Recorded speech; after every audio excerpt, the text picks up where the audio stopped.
All right, so this is a story I've been wanting to tell for a while, but I haven't, just out of fear of offending other people. But to be honest, at this point, I don't really give a fuck. So the common wisdom, and there's one, this is a true statement. This is an absolute true statement. But just because something's true most of the time, or even if it's something true literally like 100% of the time, it doesn't mean it's always true. There are always going to be outliers. There's always going to be exceptions. And especially when it comes to like personal change, there's always going to be a separate, almost opposite behavior that's going to yield the same results, even though it might not be like the trendiest or the most pop psychologically sound technique. So your environment oftentimes dictates your results. I say that all the time. It's true for most people. If you live in a chocolate factory, you're probably going to put on weight. You're probably going to eat chocolate. But it's not true 100% of the time. My own life tells me this is true. So the story I want to tell is when I was 22 and coming back from rehab, I got picked up and I got driven home. Normally when someone comes home from rehab, the house that they are going to is set up to be a sober house. It's set up to be like a halfway house, for lack of a better term, whether they're going home to their wife, whether they're going to their apartments with their roommates, whether they're going to an actual halfway house. I wasn't going to any of those things. I will leave certain details out. But the moment I walked in the front door, I walked into essentially a cloud of bong smoke. And I walked into a whole bunch of people sitting on a couch smoking a bong. Keep in mind, I was about 30 days sober at this point, and these were people who were supposed to be supportive to me. So my environment with my sobriety was not beneficial to my sobriety. My environment to my sobriety would have led me down the exact opposite path, but it did not. I have not relapsed once in the 12 or 13 years since then because of one simple thing. I made a fucking decision.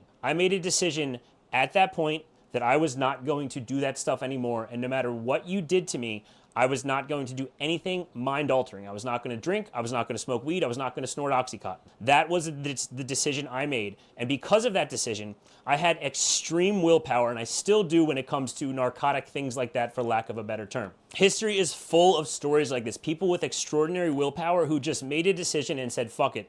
It doesn't matter what's around me. I'm going to get what I want. There's that astronaut, Robert McNair, who was a black kid in South Carolina.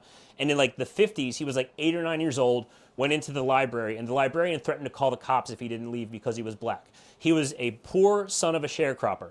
And he ended up being one of the most successful astronauts at NASA of all time. That's not the environment you expect like a NASA genius to come from. But he had the willpower and the determination, and he made the decision that that was where he was going to go, and nothing was going to stop him, even if he couldn't go to the fucking library to expand his knowledge. So there are two ways you can get results. You can have willpower, or you can set your environment up to lead you to those results. One is not easier than the other. It just depends on who you are. The worst thing that you can do is trick yourself into thinking that one of those things is going to work for you when you know deep down that it's not going to work for you. So if you're someone who is in an environment where you do not have full control and you're constantly tempted and you're constantly giving in, and you tell yourself like, oh, I'm not going to do it, this is the week, and it's never the week, I hate to tell you, but you don't have the willpower to be in that environment. You don't have the discipline. You haven't made that decision in a harsh enough manner that you are not going to change, that you're going to change, and nothing else can help you waver. You're the type of person who needs to set your environment up for your success.